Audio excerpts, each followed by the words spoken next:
တည်ငြိမ်အေးချမ်းစွာနေထိုင်ခြင်း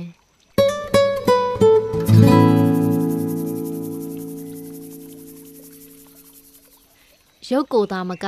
စိတ်ကိုပါတည်ငြိမ်အေးချမ်းစွာရှိနေရန်လိုအပ်ပါတယ်။ကိုယ်ဤငြိမ်းချမ်းခြင်းကိုကိုယ်တိုင်သာရှာဖွေနိုင်ပါတယ်။စိတ်ဤငြိမ်းချမ်းခြင်းကိုလည်းမိမိနှလုံးသားထဲမှာသာရှာတွေ့နိုင်ပါတယ်။အဆိုးဆုံးကိုရင်ဆိုင်ရန်ပြင်ဆင်ထားသူဟာဘာလာမမှုတော့ပါ။အသက်အရွယ်အပိုင်းခြားအရာစင်ချင်နိုင်စွမ်းတွေကဘဝရည်တည်မှုကိုအထောက်အကူပြုပါလိမ့်မယ်။တောကများသူတွေသည်ပူပန်စွာနေရတတ်ပါတယ်။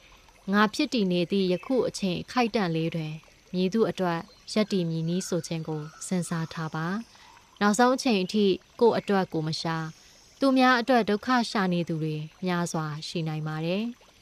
တရုတ်နိုင်ငံတွင်အသက်အရွယ်ရလာသူတွေစုဝေးကနက်နက်ခင်းတွင်ပန်းချံများအတွင်လေ့ကျင့်ခန်းတွေလုပ်ကြပါတယ်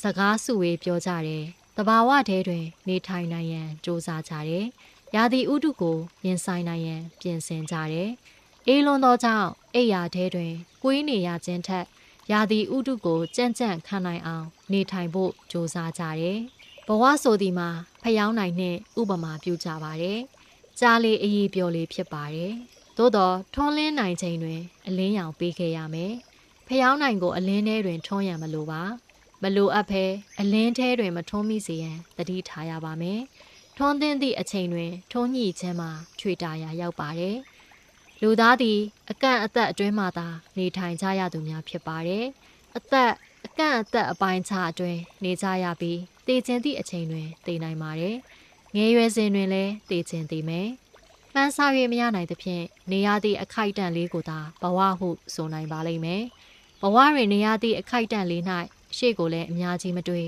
နောက်ကိုလည်းအများကြီးမရောက်အောင်နေထိုင်တတ်ရန်လိုပါတယ်။ဘဝကိုရိုးရိုးလေးတွေးကနေထိုင်တတ်ရန်လိုပါတယ်။စားလာလျင်စားလိုက်မယ်။ဘာကိုစားရမယ်။ဘာကိုစားသင့်တယ်ဆိုခြင်းမှာကို့အနေထားနဲ့ကိုခံယူချက်နဲ့ကိုဖြစ်သင့်ပါတယ်။အိတ်ချင်လျင်အိတ်လိုက်မယ်။မြည်သည့်နေရာတွင်အိတ်ရမည်ဆိုခြင်းမှာမိမိရွေးချယ်မှုအတိုင်းသာဖြစ်ပါတယ်။ရွှေကနင်းပေါ်အိတ်လည်းအိတ်တာပဲဖြစ်ပါတယ်။တစ်ပင်အရိပ်အောက်တွင်အိတ်ချင်းကလည်းအိတ်တာပဲဖြစ်ပါတယ်။အိတ်ကောင်းခြင်းအိတ်ရပြီးစားကောင်းခြင်းစားရသောဘဝမျိုးဖြစ်ရန်လိုပါတယ်။စက်ပြပူပေါင်းလေးများမှာ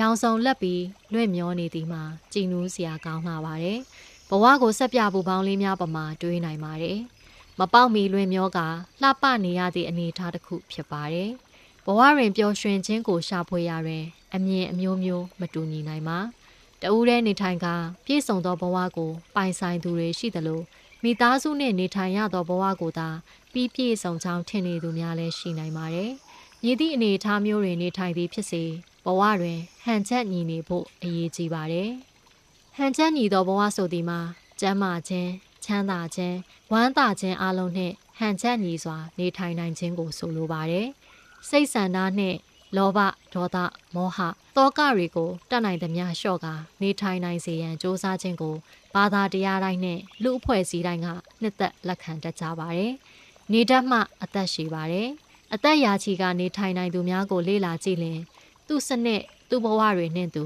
ရှိကြပါတယ်။ညီတို့ဆိုစေထိုသူများသည်ဘဝနေဝင်ချိန်တွေကိုရိုးရှင်းငြိမ်းချမ်းစွာဖြတ်သန်းနေပုံတွေကတူညီကြပါတယ်။မျှတအောင်စားခြင်းအိတ်ချင်းနေထိုင်ခြင်းတို့ဖြင့်ရိုးရှင်းစွာဘဝကိုပြန်လည်ပြုပြင်တည်ဆောက်ခါနေထိုင်နိုင်သူများမှာအသက်ရှည်ကအနာမဲ့ချောင်းတွေ့ရပါတယ်။ဘဝကိုကြာရှည်စွာနေထိုင်လို့လင်ရိုးရှင်းစွာနေထိုင်နိုင်ရန်ယခုအချိန်ကစတင်ပြီးလေ့ကျင့်လိုက်ပါ။ရိုးရှင်းမှုကိုမျက်နှိုးတံပိုးထားမှုနောက်တွင်ကျန်းမာခြင်းချမ်းသာခြင်းပျော်ရွှင်ခြင်းတွေကအလိုလိုလိုက်ပါလာပါလိမ့်မယ်။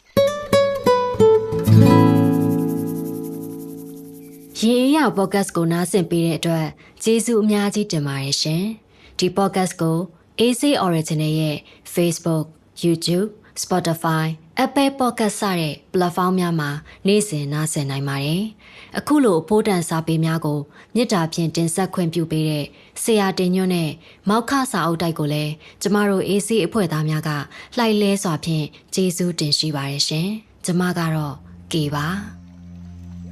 ကိုစီကိုငါကိုဒေသ၌ပျော်ကြဆက်ရာတတဝါဟူသမျှတို့သည်အိမ်မက်ရာမက်ကောင်းစွာမက်၍နှစ်သက်ကြီးသားအိပ်ဆက်နိုင်ကြပါစေမင်္ဂလာကျက်သည်ရှက်ဝေလန်းသဖြင့် စမ်းပွင့်ကြကုန်သည်ဖြစ်၍ကောင်းစွာမိုးတောက်အလင်းရောက်လျက်ထမြောက်နှိုးကြနိုင်ကြပါစေ။